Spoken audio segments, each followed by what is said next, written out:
Nancy, a close-knit group of kids lived in this low-income section of Beverly.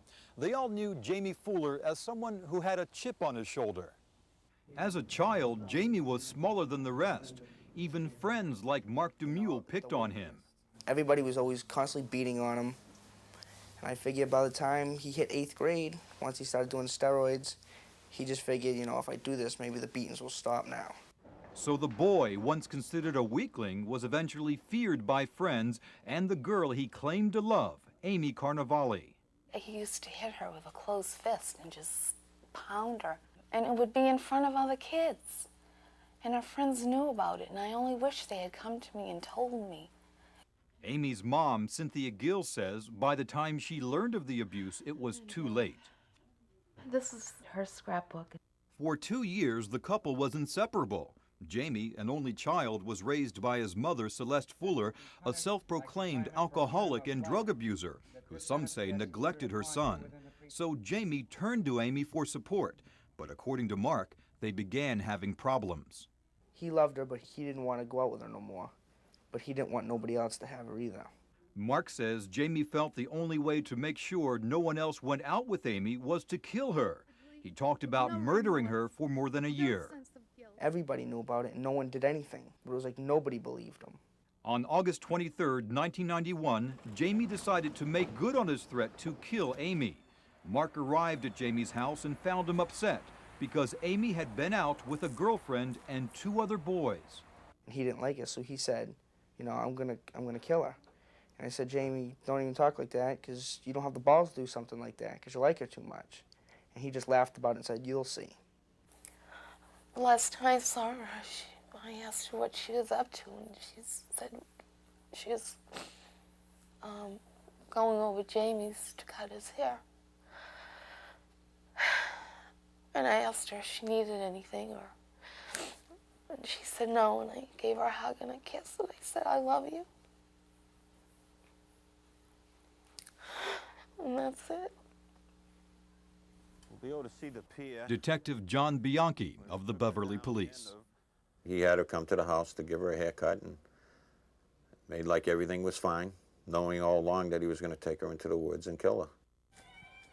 Later that day, Jamie, Amy, Mark, and 2 other friends, Mike Millette and Dominic Sciola, walked through this path. The 3 boys headed towards the school while Jamie lured Amy into the woods. He had a knife hidden in his pouch. And they all knew what was about to happen besides Amy at this point. Well, they all suspected what was going to happen. They didn't really believe that Jamie was going to go through with it. We stood there for about maybe 4 or 5 minutes, and then we heard 2 screams. She had screamed once, and then screamed his name. And it was like everything went black from there. Mark claims by the time he realized what happened, it was too late. Amy was dead. We started walking to Dom's house, and I told Jamie, I said, Jamie, you're a sick bastard. And he looked at me and said, well, the bitch shouldn't have messed with me. He's a very, very sick person. And when he killed her, he did it in such a brutal way. I mean, just stabbing her and stabbing her. And she's saying, I love you, Jamie. I love you, Jamie. That night, Jamie and Mike Millette went back to the woods to dispose of the body. They bound her, placed her in Mike's car, and drove to Shoe Pond just a few miles away. They weighted her down with cinder blocks and dumped her off this pier. And his final words to her were what? And reportedly then said, it sucks to be you, Amy. I wish she was dead. If I had the courage, I would kill him for what he did to my daughter. For 5 days, police looked for Amy. Even Jamie helped in the search. He claimed the last time he saw his girlfriend, she stormed off after an argument. During this time, Mark says he was afraid to come forward because Jamie warned if he talked, he'd be next. As investigators started searching the pond area, Mike Millette broke down and told police he helped dispose of the body. And less than a week later, Mark led police back to the murder scene to show how Jamie tried to cover up what he had done. And he scuffed up blood right there. Last fall, 17-year-old Jamie Fuller was tried as an adult for first-degree murder. Prosecutors said jealousy was the motive. The defense argued steroids, alcohol abuse, and depression pushed Jamie over the edge. The jury did not agree. The jury finds the defendant guilty of murder in the first degree. Amy's family had prayed for that outcome. Just before sentencing, her father addressed the court. I'm not going to teach her to drive. She's not going to say, Dad, can I borrow the car keys?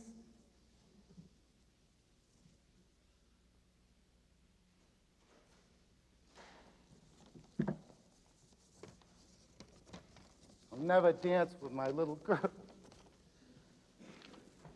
Jamie Fuller was sentenced to life without parole, and for about 9 months, he was locked away at Concord State Prison. But just last month, police say Jamie tried to escape from prison with the help of his mother and her boyfriend, Edward Goulding. According to friends and relatives, Celeste Fuller blamed herself for Jamie's actions and felt guilty about the way she raised her son. Authorities say she would have done anything to free him. The plan, according to investigators, was for Jamie to stab himself so he'd be taken to a nearby hospital. There, his mother allegedly had arranged for 2 gunmen to grab Jamie away from the guards. Celeste Fuller didn't know the gunmen were actually undercover police officers. Authorities say they learned of the escape plot from an informant, an inmate Jamie initially asked for help. Celeste Fuller and Edward Goulding pleaded not guilty. It just shows you how sick these people are.